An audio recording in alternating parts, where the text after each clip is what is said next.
17절 하반절을 다시 한번 보십시오. 제가 봉독해드린 소개해드린 본문 17절 하반절. 내가 내 몸에 예수의 흔적을 지니고 있노라.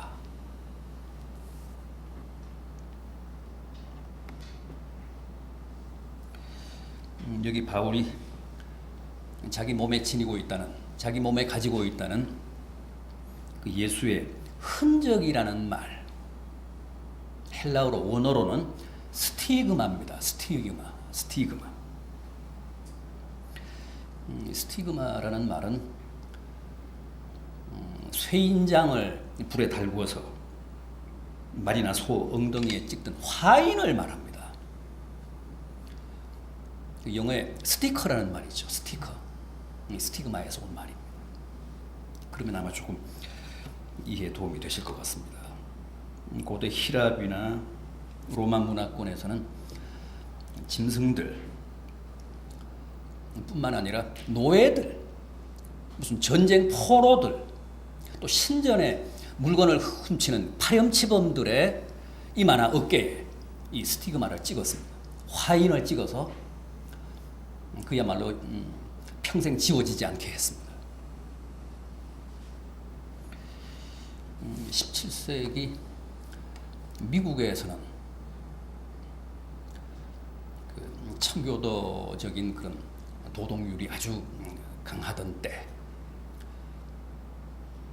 청교도적인 규범이 사회를 지배하고 있을 때, 만약에 간통을 하면 어떻게 했습니까? 주홍글씨를 가슴에 달고 평생 살게 했잖아요. 그게 나다나엘 호손의 주홍글씨라는 소설의 내용 아닙니까? 여주인공인 주부 헤스터가 아주 젊고 유능한 목사인 팀즈데일과 사랑에 빠집니다. 그래서 아기를 낳잖아요. 그래서 결국은 평생 주홍글씨를 가슴에 달고 삽니다. 이를테면 그게 바로 여기서 말씀하는 스티그마입니다.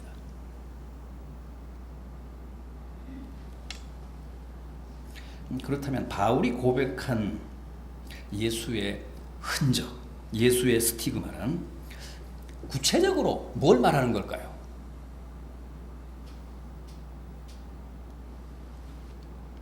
어떤 주석가는 바울이 예수라고 새긴 쇠인장으로 자기 몸 어디엔가 실제 낙인을 찍었을 거라고 합니다. 예수라고 생긴 쇠인장을 불에 달고서 자기 몸 어디인가를 찢었을 거라는 거죠.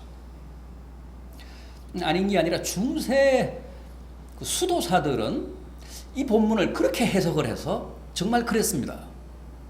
쇠인장을 불에 달고서 자기 몸을 찢었습니다.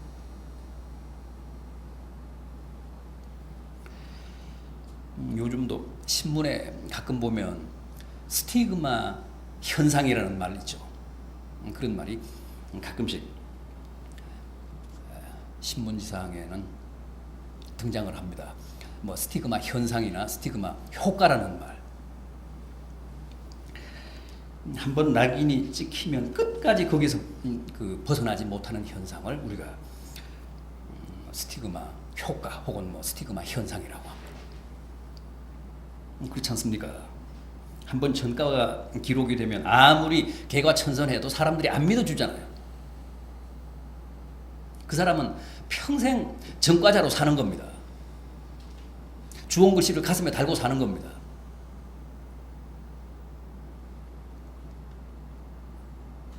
그게 오늘 바울이 말한 예수의 흔적, 예수의 스티그마라는 말인데, 바울이 왜 이런 용어를 썼을까요? 왜 이런 표현을 사용했을까요?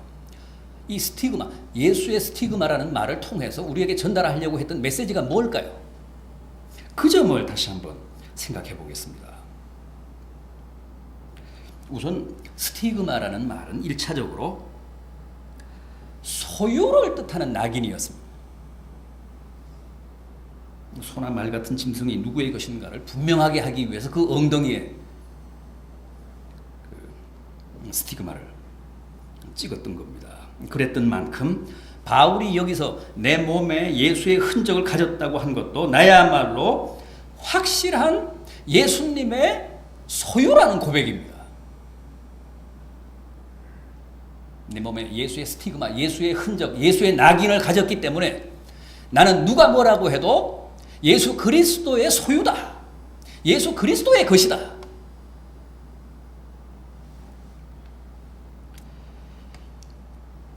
화가가 그림을 그리고 무슨 서예가가 글씨를 쓰면 항상 거기 낙관을 찍잖아요. 혹은 사인을 합니다. 그래서 우리가 그 낙관이나 사인을 보고 아하 이건 추사 김정희의 글씨구나. 아 이건 천경자의 그림이구나. 아니면 무슨 이건 박수근의 그림이구나. 그 낙관을 보고 그 사인을 보고 압니다. 확인을 합니다. 요한계시록 13장을 보면 짐승의 표, 짐승의 스티그마인 666이라는 숫자가 나옵니다. 마귀가 자기 백성들의 이마에 스티그마를 찍는다는 거예요. 666이라고. 그래서 이마에 666 스티그마가 있으면 그건 자기 백성이라고 생각하고 마귀가 항상 관리한다는 거죠. 왜 666입니까? 6이 아니고. 마귀도 하나님처럼 삼위일체여서 그렇습니다. 사탄, 마귀, 적그리스도. 그게 666입니다. 그럼 하나님의 백성의 이마에는 뭐가 찍힙니까? 777이 찍힙니다. 잘 아시네요. 777. 왜 777이라고요? 7이 아니고 그냥 하나님은 삼위일체 하나님이시니까 성부, 성자, 성령. 그래서 하나님의 수인 777이 하나님의 백성의 이마에는 찍힙니다. 그래서 사람들은 다 그 이마에 666 아니면 777이라는 스티그마가 찍혀 있습니다. 우리 눈에는 안 보이죠. 하나님 눈에는 다 보입니다. 그 이마에 777이라는 스티마가 찍힌 사람들은 하나님의 자녀, 하나님의 백성들이고 666이라는 스티그마가 찍힌 사람들은 다 마귀의 백성, 마귀의 소유들입니다. 조직원들이 그 몸에 어떤 문신을 하고 있느냐에 따라서 일본의 야쿠샤냐 아니면 한국의 범서방파냐 이게 구분되잖아요. 그게 결정이 되잖아요.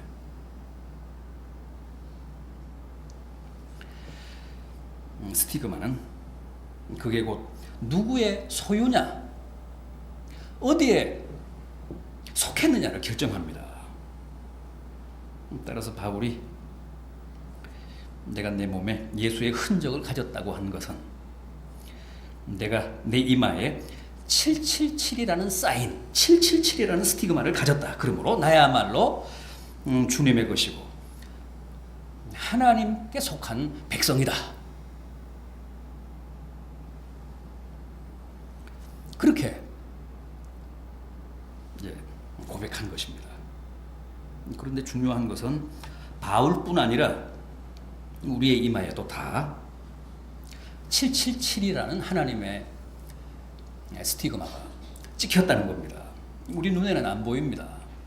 그러나 하나님의 눈에는 선명하게 드러납니다. 우리가 그냥 볼 수 없는 것도 적외선 안경이나 적외선 카메라로 보면 다 보이잖아요. 밤에 우리 육안으로는 안 보이지만 적외선 카메라로 보면 다 보입니다. 저 공항에 설치되어 있는 투시 카메라, 그건 X선 카메라인데 그냥은 보면 안 보이지만 그 X선 카메라로 보면 우리 알몸이 다 드러납니다. 마찬가지입니다. 주님은 불꽃 같은 영안으로 우리를 보시기 때문에 우리 이마에 777이 적혔는지 아니면 666이 찍혔는지를 다 아십니다. 그래서 777이 찍힌 하나님의 백성은 한 사람도 잃어버리시지 않고 다 챙기시고 관리하십니다.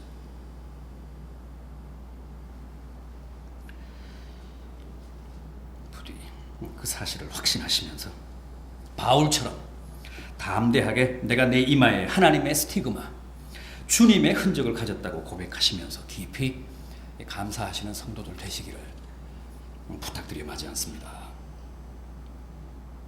다음 바울이 내 몸에 예수의 흔적을 가졌다고 고백한 것은 주님을 위해 당한 고난의 흔적을 가졌다는 뜻입니다. 그야말로 주님의 남은 고난을 자기 육체에 채웠다는 뜻이죠. 그래서 바울의 이 예수의 흔적이라는 고백은 곧 십자가의 흔적이라는 말과 같습니다. 십자가를 지면 다 흔적이 생기잖아요. 상처가 남잖아요. 성 프란시스의 전기를 보면 그런 내용이 있습니다. 한 번은 여러 날 높은 산에 올라가서 고행하며 금식하며 기도를 하는데 어느 날 갑자기 온몸에 엄청난 전율이 오면서 이루 말할 수 없는 고통과 함께 양손과 양발에 성은이 나타났다고 합니다. 거룩한 흔적이 나타났다는 거예요. 주님이 십자가에 달려서 양손과 양발에 그 상처를 입으셨잖아요. 못이 박힌 상처를 입으셨습니다.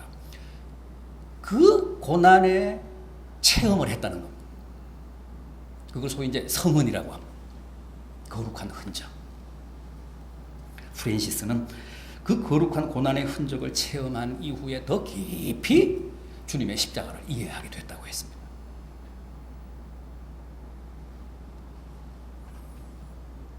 마태복음 7장 22절 이하를 보면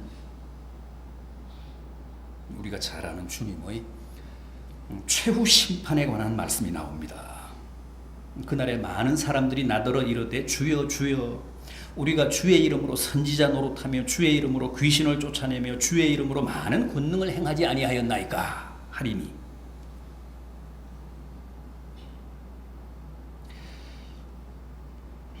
이 사람들은 다 저 같은 직업적인 종교인들입니다. 우리가 주의 이름으로 선지자 노릇했다고 합니다. 주의 이름으로 귀신도 쫓아내고 주의 이름으로 큰 기적도 행했다고 합니다. 보십시오. 얼마나 대단합니까? 얼마나 훌륭하고 저명합니까? 유명한 목사 노릇하고 기도원 원장을 하며 귀신을 쫓아내고 숱한 권능을 다 행했다고 합니다. 아마 이 고백은, 이 말은 절대 과장이나 거짓이 아닐 겁니다. 어느 면전이라고 감히 최후 심판석상에서 거짓말을 할 수 있겠습니까? 그럼에도 주님의 반응, 주님의 말씀이 뜻밖입니다. 주님이 뭐라고 하셨죠? 내가 너희를 도무지 알지 못하니 불법을 행하는 자들아 다 내게서 떠나가라.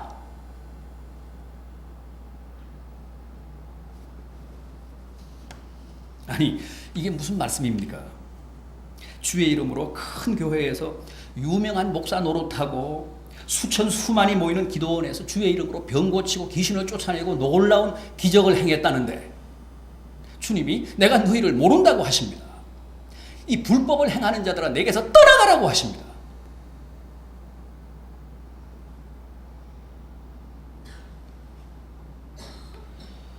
왜 주님의 이름으로 귀신을 쫓아내고 기적을 행했다는데 불법이라고 하십니까? 그들은 다 그 큰 일을 통해서 평생 호강하고 영광만 누렸지 누구도 자기를 부인하며 제 십자가를 지고 가다가 온 사람은 없다는 거예요.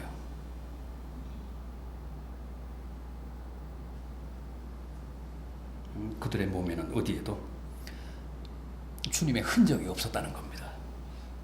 십자가를 진 흔적이 없었다는 거예요. 그래서 틀렸다는 겁니다. 그래서 불법이라는 거예요.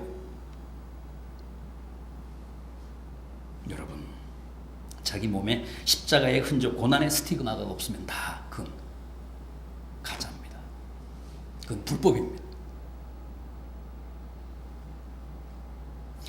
주님의 이름으로 무슨 짓을 했든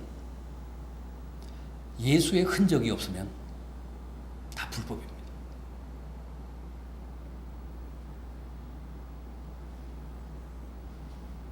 예수의 흔적은 곧 고난의 흔적, 십자가의 흔적인데 그들은 예수의 이름으로 호의호식만 했지 아무런 고난도 당한 게 없었기 때문에 그들의 몸 어디에도 예수의 흔적이 없었습니다. 예수의 스티커가 붙어 있어야 그게 예수의 사람인데, 그게 하나님의 백성인데 그들에게는 그게 없었다는 겁니다. 건강한 몸, 고운 얼굴밖에 없었다는 거죠.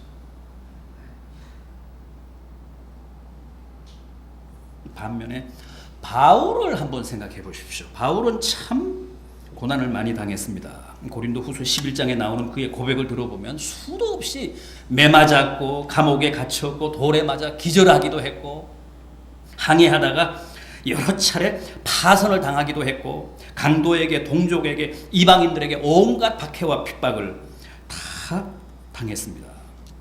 그랬으니까 실제 바울의 몸은 성한 데가 없었을 겁니다.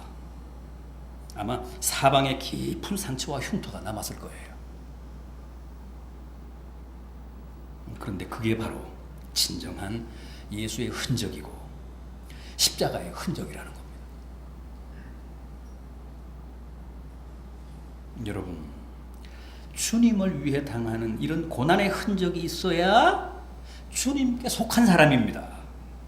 아무리 큰 일을 하고 아무리 대단한 실적을 냈다고 해도 고난의 흔적이 없으면 주님 말씀 그대로 다 불법입니다.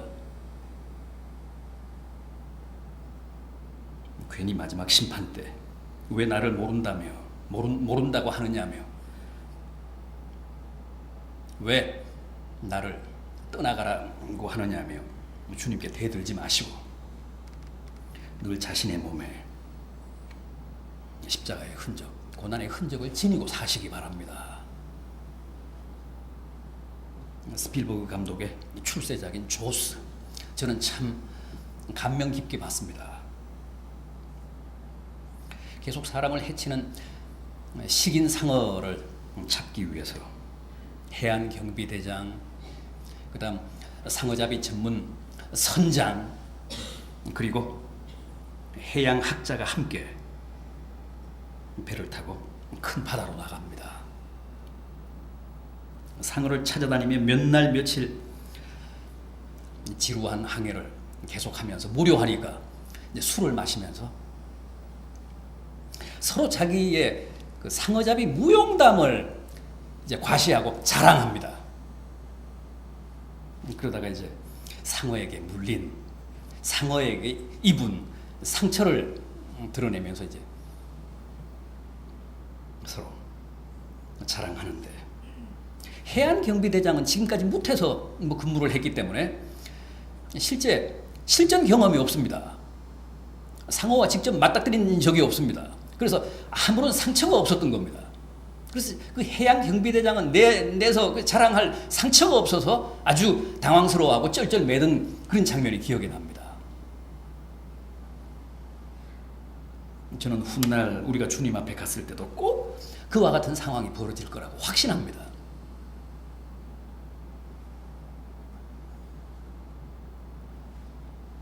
없는 예수의 흔적, 없는 십자가의 흔적, 내 몸 어디에도 없는 고난의 스티그마를 찾기 위해서 아마 당황스러워하는 사람들 많을 겁니다.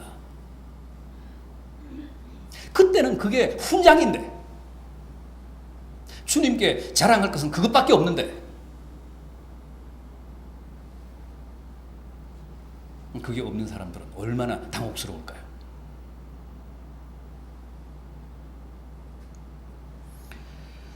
여러분, 아무런 흠집도 없이 그저 편하게 예수 믿는 것만이 절대 능사가 아닙니다. 모든 고난을 요리조리 다 피해가며 십자가를 사양하며 사는 것만이 절대 대수가 아닙니다. 어떻게든 내 몸에 예수의 흔적을 가져야 합니다. 자기를 부인하고 고난의 십자가를 져야 합니다. 존 버년이 쓴 철로 역정을 보면 그 마지막 부분에 그렇습니다. 천신만고 끝에 구원의 여정을 거의 다 끝낸 기독도가 그렇게 독백을 합니다. 나는 나의 이 흉한 상처와 모든 아픔의 흔적을 그대로 주님 앞까지 가져가리라. 만신창이가 됐거든요. 그 길고 험난한 구원의 여정을 가느라 상처투성이가 됐습니다. 그런데도 부끄러워하지 않고 나는 이 모든 상처를 주님 앞까지 가져가리라. 그렇습니다.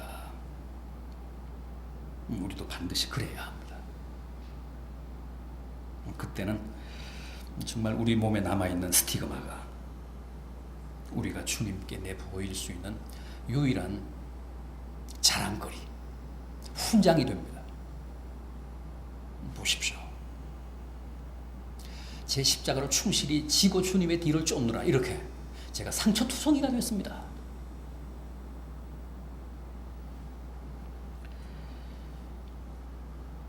여러분 꼭 기억하시기 바랍니다. 내 몸에 무슨 호랑이 문신이나 승천하는 청룡 문신, 하트 문신은 없어도 상관없습니다. 그러나 주님의 흔적, 주님의 스티그마는 꼭 있어야 합니다. 그래야 부끄럽지 않을 뿐만 아니라 불법을 행하는 자들아 다 내게서 떠나가라는 주님의 준엄한 선고를 듣지 않습니다. 부디 이 은혜로운 절기인 사순절에 모두가 주님의 남은 고난을 육체에 채우시는, 그래서 확실하게 그리스도의 흔적을 체험하시는 복된 성도들이 되시기를 진심으로 기원합니다.